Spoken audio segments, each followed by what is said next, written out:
Bismillahirrahmanirrahim. Assalamualaikum warahmatullahi wabarakatuh. Alhamdulillah, wassalatu wassalam ala Rasulillah wa ala alihi wa ashabihi wa man tabi'ahum bi ihsanin ila yaumiddin. Wa asyhadu an la ilaha illallah wahdahu la syarika lah wa asyhadu anna Muhammadan abduhu wa rasuluh sallallahu alaihi wa ala alihi wasallam. Qala Allah subhanahu wa ta'ala, ya ayyuhalladzina amanu taqullaha haqqa tuqatih wa la tamutunna illa wa antum muslimun. Ya ayyuhan nasu taqu rabbakumul ladzi khalaqakum min nafsin wahidah wa khalaqa minha zawjaha wa batha minhuma rijalan katsiran wa nisaa'a wattaqullaha alladzi tasaaluna bihi wal arham innallaha kana 'alaikum raqiba. Ya ayyuhalladzina amanu taqullaha wa qulu qawlan sadida yuslih lakum a'malakum wa yaghfir lakum dhunubakum wa may yuti'illaha wa rasulahu faqad faza fawzan 'azima. Amma ba'd. Ma'asyiral muslimin, jamaah salat maghrib rahimani wa rahmakumullah. Alhamdulillah, segala puji bagi Allah atas segala limpahan nikmat kepada kita semua. Di antara nikmat yang sangat agung yang Allah berikan kepada kita di kesempatan yang mulia ini, yaitu kita dimudahkan Allah ya, setelah melakukan sholat maghrib tetap duduk di masjid ya, untuk menunggu datangnya waktu sholat isya. Karena di antara keutamaan yang ada, Rasul pernah menyebutkan dalam hadis diriwayatkan Imam Bukhari dan Imam Muslim, beliau mengatakan wala yazalu fi salatin man tadara shalah. Dan seseorang dia terus menerus ya mendapatkan pahala sholat selama dia masih menunggu waktu sholat berikutnya. Masya Allah ya, walaupun kita duduk mungkin diselingi dengan sedikit ngantuk-ngantuk gitu Pak ya. Namun apa? Allah hitung duduknya kita ini berpahala sholat. Apa ada? Enggak ada di selain di masjid Pak ya.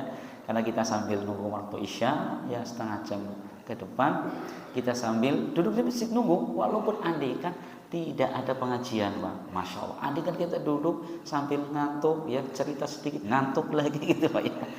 Keutamaannya mendapatkan pahala seperti sholat. Nah apalagi duduknya kita, menunggunya kita waktu sholat untuk mendengarkan hadis, mendengarkan ayat-ayat dibacakan. Masya Allah, tentunya ini lebih memberikan besar di dalam keutamaan yang ada.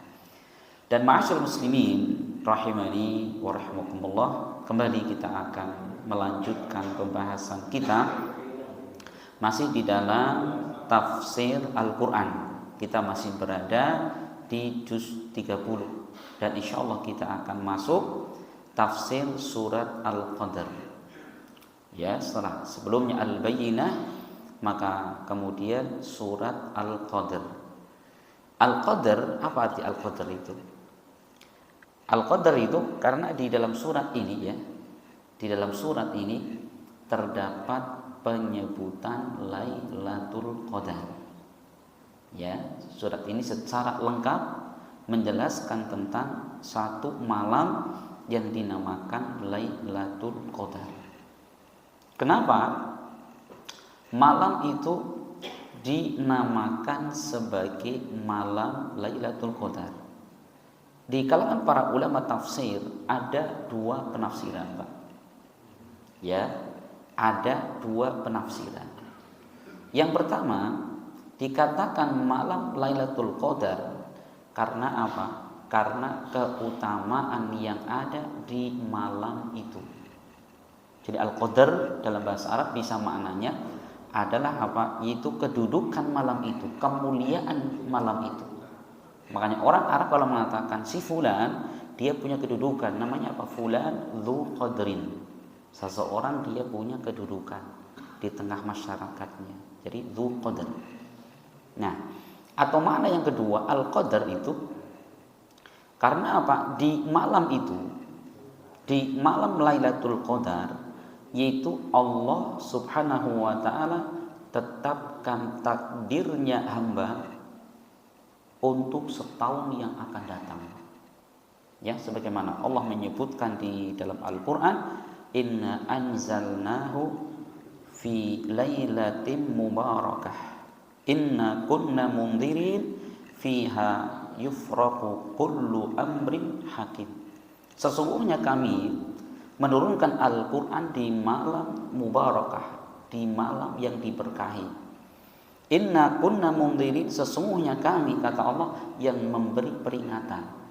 Fiha yufraqu kullu amrin hakim, di malam itu akan yufraqu, dibagi-bagi, ditakdirkan apa? Setiap perkara. Maksudnya apa? Takdir setahun yang akan datang. Masya Allah. Jadi takdirnya hamba ini Allah tetapkan setahun yang akan datang di malam Lailatul Qadar. Maka di antara yang diperintahkan di malam Lailatul Qadar, kita banyak berdoa kebaikan. Agar apa? Allah mentakdirkan untuk kita kebaikan-kebaikan setahun yang akan datang. Gitu ya. Ini tentang penamaan surat Al-Qadar. Kenapa nama Al-Qadar? Karena di dalamnya penyebutan tentang Lailatul Qadar. Ikan baca sekalian. Allah berfirman, A'udzu billahi minasyaitonir rajim. Bismillahirrahmanirrahim. Inna anzalnahu fi lailatul qadar.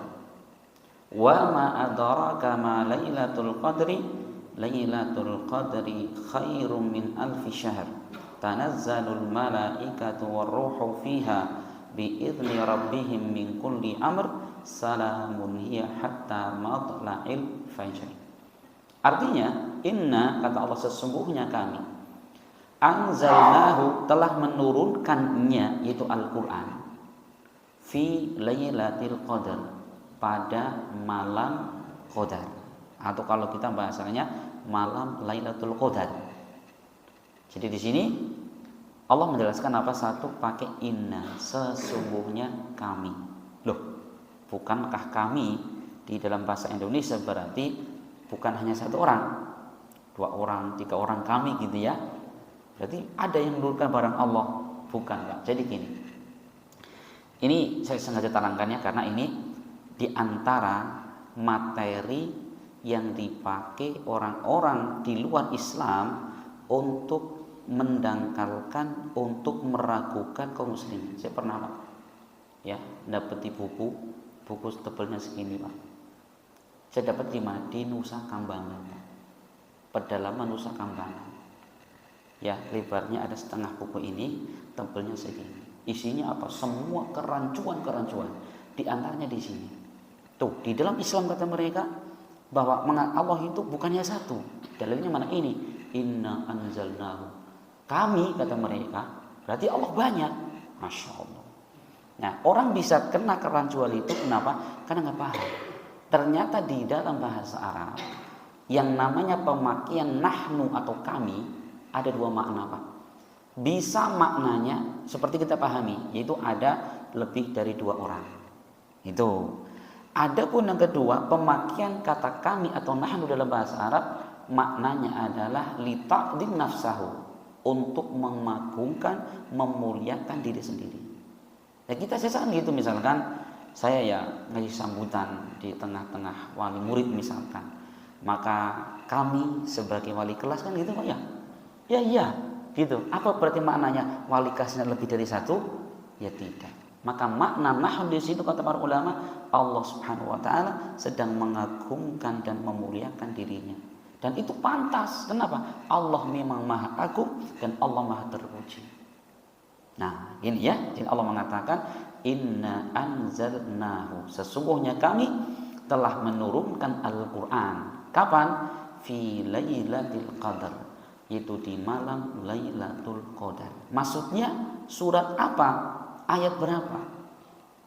Abdullah ibnu Abbas, muridnya Nabi, beliau mengatakan bahwa di malam Lailatul Qadar, beliau mengatakan anzalallahul Qur'ana jumlatan wahidatan min lauhil mahfud ila baitil izzati fi sama'id dunya thumma nazala mufassalan bihasabil waqa'i fi 23 sanatan ala Rasulillah. Bahwanya dimaksudkan turun di malam Lailatul Qadar, kata beliau, Allah turunkan Al-Qur'an jumlatan wahidah, secara keseluruhan 114 surat, 30 juz gitu Pak, diturunkan dalam satu malam itu. Dari mana? Dari Lauhul Mahfud ke Baitul Izzah yang ada di langit dunia. Itu di malam Lailatul Qadar. Ya, kemudian setelah itu Allah turunkan Al-Qur'an kepada Rasulnya selama 23 tahun sesuai dengan kejadian dan kebutuhan. Jadi, kapan terjadinya turunnya Al-Qur'an 30 juz? Di malam Lailatul Qadar. Loh, kok zaman sekarang peringatan nuzul Quran malah 17 Ramadan ini. Padahal Lailatul Qadar itu terjadi pada 10 malam terakhir. Gitu ya? Ya enggak sih? Loh iya toh. Ini ya. Jadi terjadi pada 10 malam terakhir, Pak. Masya Allah di sini. Allah menyebutkan di malam itu Allah turunkan Al-Qur'an. Coba sekalian. Malam itu, malam Lailatul Qadar menjadi malam terbaik dalam 1 tahun, Pak. 1 tahun yang terdiri dari 300 hari lebih, yang terbaik adalah di malam itu, Pak. Coba, apa kata para ulama? Segala sesuatu yang bersentuhan langsung dengan Al-Quran, maka dia menjadi yang paling mulia. Malam yang diturunkan Al-Quran padanya Lailatul Qadar, maka Lailatul Qadar menjadi malam terbaik di dalam setahun. Ya, Allah ketika menurunkan Al-Quran melalui malaikat Jibril alaihissalam, maka Jibril alaihissalam menjadi malaikat termulia dari seluruh malaikat yang ada. Ya, kemudian yang ketiga, Allah menurunkan Al-Quran kepada Nabi Muhammad SAW, maka beliau menjadi seorang nabi yang termulia dari seluruh para nabi yang ada.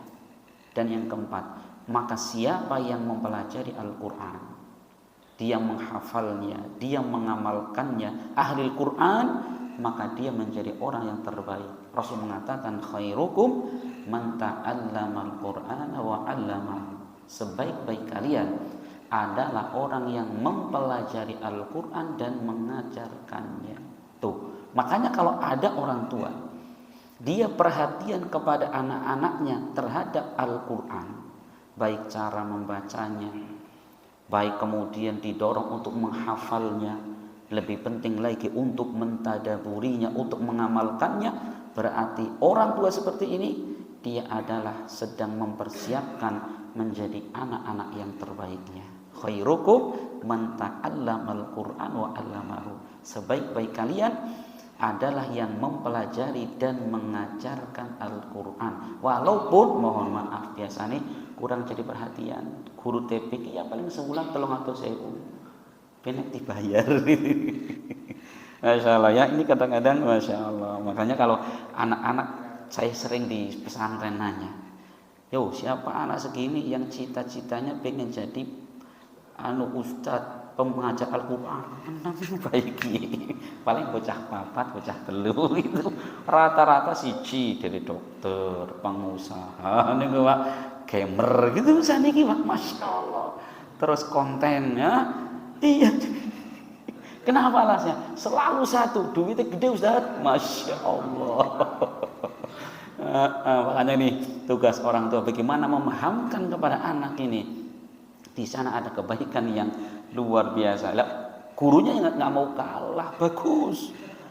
Antum jadi pengusaha, tapi ingat usaha antum adalah sebagai sambilan. Nah, terus pokoknya apa? Pokoknya adalah mengajarkan agama. Gitu. Jadi antum ketemu di jalan sama orang. Masya Allah Mas, sekarang kerjanya apa? Alhamdulillah, saya kerjaannya ngajar ilmu agama. nggak punya sambilan. Alhamdulillah ada 100 armada bus. Nah gitu. Ada orang Sumatera ditanya, antum ketemu orang di jalan, ditanya kerjanya apa? Alhamdulillah kerjaan saya ngajarkan agama. Apa nggak punya sambil? Alhamdulillah ya adalah 20 hektar lahan sawit. Nah kayak gitu. Jadi 20 hektar lahan sawit itu sebagai sambilan. Apa pokoknya? Mengajarkan ilmu agama. Karena lebih gede ini ya untuk akhirat kita. Masya Allah gitu. Nah ini perhatikan ya. Jadi kembali, segala sesuatu yang bersentuhan dengan langsung dengan Al-Quran, maka dia menjadi yang paling mulianya. Di antaranya malam turunnya Al-Quran di Lailatul Qadar menjadi malam terbaik di dalam 1 tahun. Kemudian Allah mengatakan, wa ma adraka ma Lailatul Qadar. Dan tahukah kalian apa itu malam Lailatul Qadar? Allah bertanya, apa berarti maknanya Allah nggak tahu? Bukan, Pak. Ya, contoh kita, Pak, nanya sama anak, Le, kamu tahu besok hari apa? Besok nggak tahu. Nah, besok itu misalkan besok tanggal 10 Dzulhijjah atau besok tanggal 9 Dzulhijjah, puasa Arafah gitu. Jadi orang tua bukan maknanya tahu ya, enggak tahu, kita bertanya. Nah, Allah di sini mengingatkan, tahukah kalian apa itu Lailatul Qadar? Kata para ulama tafsir, kalimat seperti ini maknanya adalah litakdim, untuk mengagungkan hari itu. Untuk mengagungkan hari itu, sebagaimana sebelumnya dalam surat Al-Qari'ah, mal qari'ah wa ma adraka mal qari'ah. Tahukah kalian apa itu hari kiamat? Apa? Allah sedang mengagungkan apa itu hari kiamat. Nah, sehingga orang yang mendengarkan ayat ini, berarti ini ada perkara penting nih. Tahukah kalian apa itu malam Lailatul Qadar? Allah mengatakan Lailatul Qadri khairum min alfi syahrin, bahwa Lailatul Qadar khairun, Pak. Apa itu khairun? Baik, lebih baik. Nah, ini bahasa Arab masalahnya. Khair di dalam bahasa Arab itu termasuk isim tafdhil yang maknanya adalah lebih. Jadi khair maknanya adalah akhyar, lebih baik. Jadi malam Lailatul Qadar itu lebih baik dari 1000 bulan, bukan sama dengan, Pak. Ya, bukan sejajar, tapi lebih baik daripada 1000 bulan. Coba, artinya apa? Bahwa orang yang beramal soleh di malam itu, apapun jenis amal solehnya, baik dia sholat, dia kemudian membaca Al-Quran, dia berdoa, dia berzikir, dia bersedekah, dia iktikaf, ya, ini pahalanya dilipat gandakan, melebihi orang yang beramal soleh selama 1000 bulan. 1000 bulan, kalau kita bikin tahun, berapa tahun, Pak? 83 tahun 4 bulan. 83 tahun 4 bulan. Masya Allah, satu malam kita beribadah kepada Allah, kebaikannya melebihi kita beribadah 83 tahun 4 bulan. Maka andikan kita 10 tahun mendapatkan malam Lailatul Qadar, berarti kita seperti beribadah 830 tahun 40 bulan. Kalau 20 tahun 1600 tahun, Pak. Coba, inilah diantara kasih sayang Allah kepada umat Islam ini. Kenapa? Allah memberikan umur kepada umat Nabi Muhammad sallallahu alaihi wasallam sangat ringkas, Pak. Berapa umurnya? 60-70. Lebih bonus. 60-70, lebih dari itu bonus, kata Rasul. Kalau kita ingin menyamai ibadahnya umat-umat di zaman dahulu, seperti umat Nabi Nuh alaihissalam, hidupnya ratusan tahun, ya. Jadi Nabi Nuh alaihissalam beliau berdakwah 1000 tahun kurang 50, berarti berapa? 950 tahun. Tuh, butuh berapa generasi, Pak? Kita mati, anak kita mati, terus itu sampai cucu ke-10. Iya kan? Nah, Allah memberikan kesempatan bagaimana dengan umur yang begitu singkat, tapi kita bisa mendapatkan pahala seperti ibadah ratusan tahun. Gimana?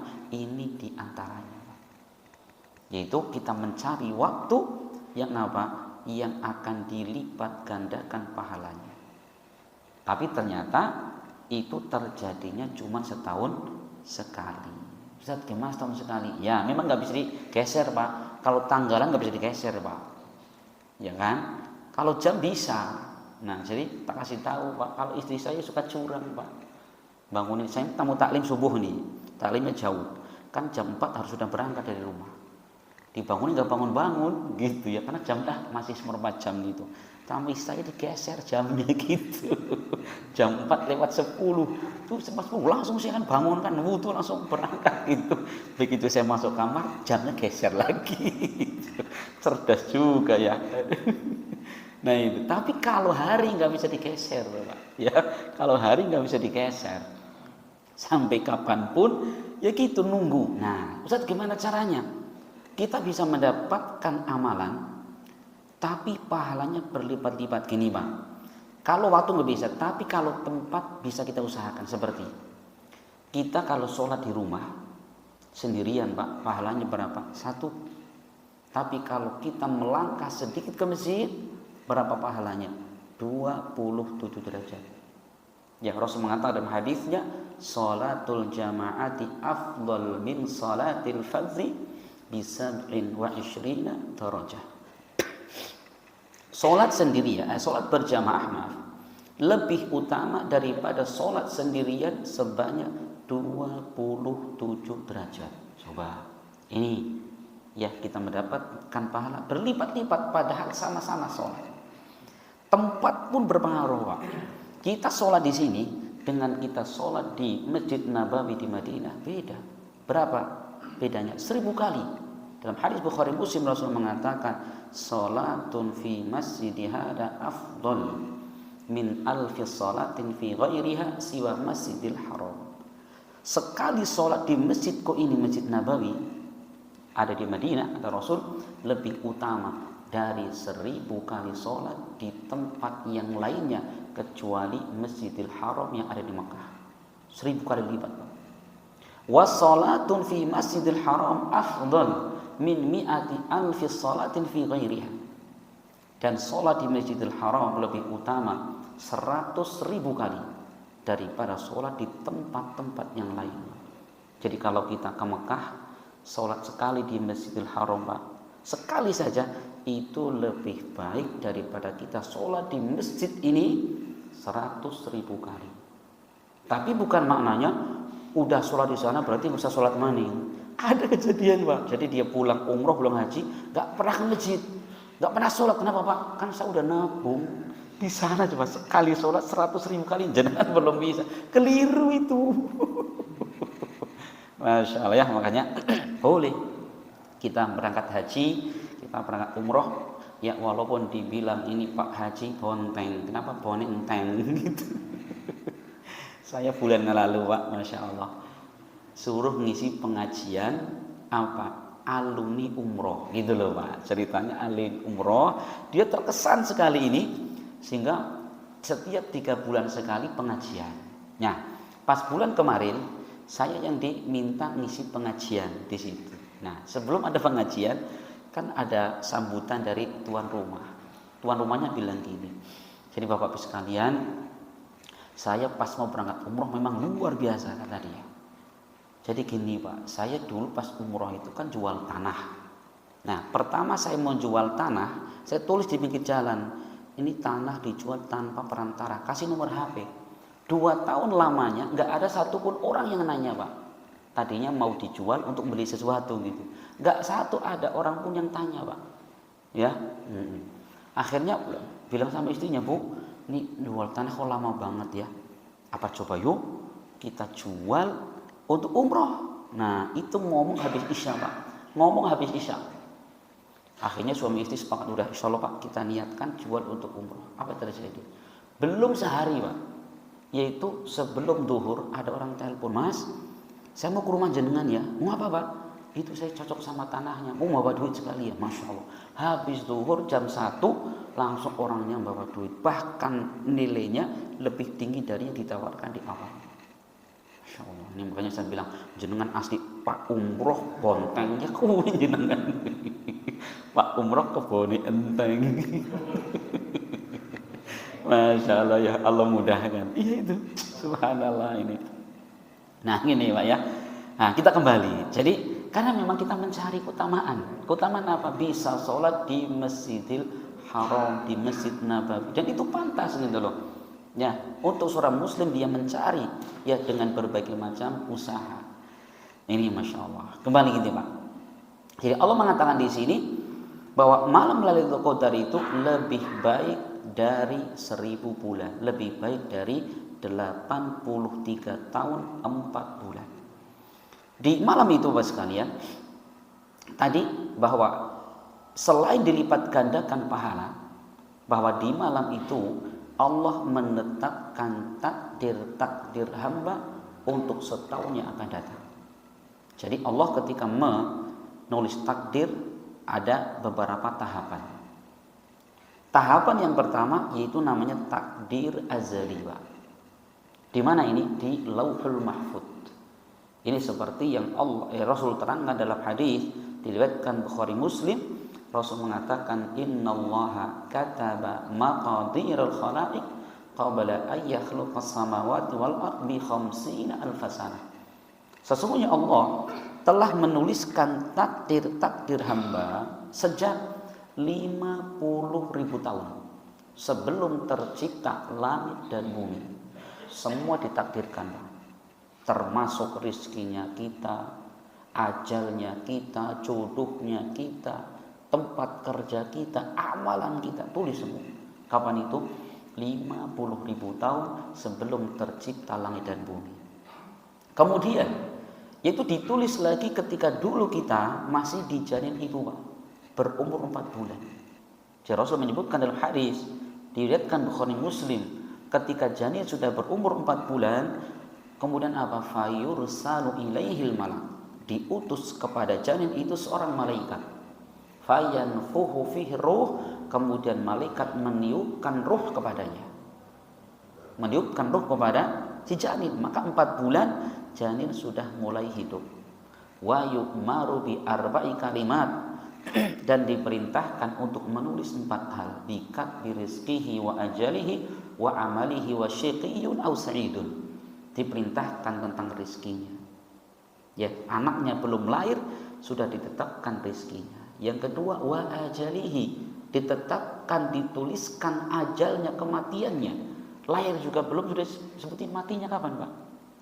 Dan yang ketiga amalihi, tentang amalannya baik atau buruk. Wasyaqiyun aw sa'idun, dan ditetapkan apakah dia termasuk orang yang bahagia atau celaka. Sudah. Makanya kita hidup ini tinggal menjalani apa yang ada. Tapi nggak boleh kemudian Ustaz, kalau kita sudah ditetapkan ya berarti bebas hidupnya ya. Ya, kalau Allah tetapkan kita surga, walaupun kita nakal surga, nggak seperti itu. Karena Rasul pernah ditanya Rasul, kalau seperti itu idzan nattaqilu, berarti kita boleh dong berpangku kepada takdir. Rasul mengatakan la, jangan seperti itu. Malu, tapi beramallah. Fakullun muyassarun lima khuliqalah. Karena setiap orang dia akan dimudahkan untuk apa dia dicipta. Artinya gini Pak, kalau memang Allah mentakdirkan kita, menetapkan kita menjadi penghuni surga, amin semoga ya. Ini maka apa? Allah akan mudahkan kita beramal sebagai penghuni surga. Allah mudahkan kita beramal soleh. Allah bantu kita meninggalkan kemaksiatan. Allah pilihkan kepada kita teman-teman yang baik. Allah pilihkan lingkungan yang bagus untuk beramal soleh. Itu Allah mudahkan.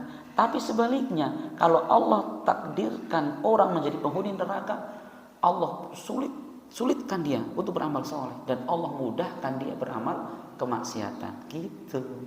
Ya, jangan malah berpangku kepada takdir. Ini yang keberapa? Kedua. Yang ketiga adalah takdir tahunan. Nah, ini di Lailatul Qadar. ditetapkan takdir setahun yang akan datang. Dan yang keempat adalah takdir yaumi, takdir harian. Ya, karena setiap hari, setiap pagi Allah akan menetapkan takdirnya hamba sampai sore hari. Maka apa? Kalau habis subuh jangan kita tidur, Pak. Allah sedang bagi-bagi rizki di hari itu. Arab dibagi rizki ini malah turu bersubuhan. Itu ya. Ini ada 4 tahapan Allah ketika mencatat takdirnya hamba. Masya Allah. Inilah diantara keutamaan Lailatul Qadar. Maka Bapak sekalian, Masya Allah, Rasul pernah menyebutkan tentang keutamaan malam itu. Rasul mengatakan, man qama Lailatul Qadri imanan wahtisaban ghufira lahu ma taqaddama min dhanbi. Barang siapa yang berdiri sholat di malam Lailatul Qadar karena iman dan mengharapkan pahala, maka apa? Dihapuskan dosa-dosa yang telah lalu. Ini bagi orang beribadah di malam itu. Kemudian Bapak sekalian, Allah mengatakan tanazzalul malaikatu warruhu fiha biidzni rabbihim min kulli amr. Malaikat di malam itu turun temurun, dan juga ruh kata Ibnu Katsir yaitu malaikat Jibril. Biidzni rabbihim, dengan izin dari Allah, min kulli amri, dari segala perkara. Jadi malaikat ketika turun dari tempat tinggalnya, di mana malaikat tinggal? Langit. Kok malaikat meninggalkan tempat tinggalnya menuju ke tempat yang baru, melainkan di tempat itu karena banyaknya keberkahan, atau malaikat yang membawa keberkahan. Lah, di sini Bapak sekalian, di malam Lailatul Qadar itu Allah mengatakan tanazzalu. Allah tidak mengatakan tanzilu. Apa bedanya, Pak? Atau nazala? Bisa. Cuman Allah mengatakan tanazzalu. Bedanya kata para ulama, kalau yanzilu turun satu malaikat. Tapi kalau tanazzalu, kalau kaidah dalam bahasa Arab bahwa ziyadatul mabani yadullu ala ziyadatil ma'ani. Tambahan lafaz, tambahan huruf ini memberikan makna tambahan makna. Contoh gini, Pak, dalam bahasa Arab. Ada orang mengatakan qata'a syajarah. Dia motong pohon. Itu motong sekali, Pak. Tapi kalau qata'a ditasydid syajarah berarti apa? Dia motong-motong, nyacak-nyacak pohon. Beda kan? Nah, ketika Allah mengatakan tanazzalul malaikah, malaikat turun temurun. Maknanya apa? Satu malaikat turun, diikuti malaikat berikutnya, terus malaikat berikutnya. Bahkan datang dalam satu riwayat sampai jumlah malaikat di muka bumi itu di malam Lailatul Qadar jumlahnya lebih banyak daripada jumlah kerikil yang ada di bumi. Sudah pernah hitung kerikil, Pak? Di bumi, Pak. Ya, kerikil dihitung, Pak. Subhanallah. Tapi apa? Jumlah malaikat di malam itu lebih banyak daripada jumlah kerikil yang ada di muka bumi. Turunnya malaikat dengan izin Allah Subhanahu wa taala. Kemudian ayat terakhir, salamun hiya hatta matla'il fajr. Itu adalah malam keselamatan, hatta matla'il fajri, sampai terbitnya fajar. Nah, sekarang muncul pertanyaan, Ustaz, kalau malam Lailatul Qadar itu apakah 1 detik atau jam 12.00 kan gitu?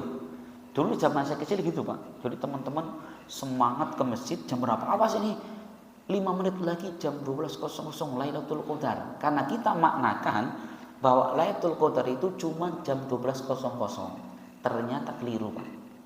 Yang namanya suatu malam, kapan mulainya? Sejak waktu maghrib sampai subuh besok, sampai terbitnya fajar.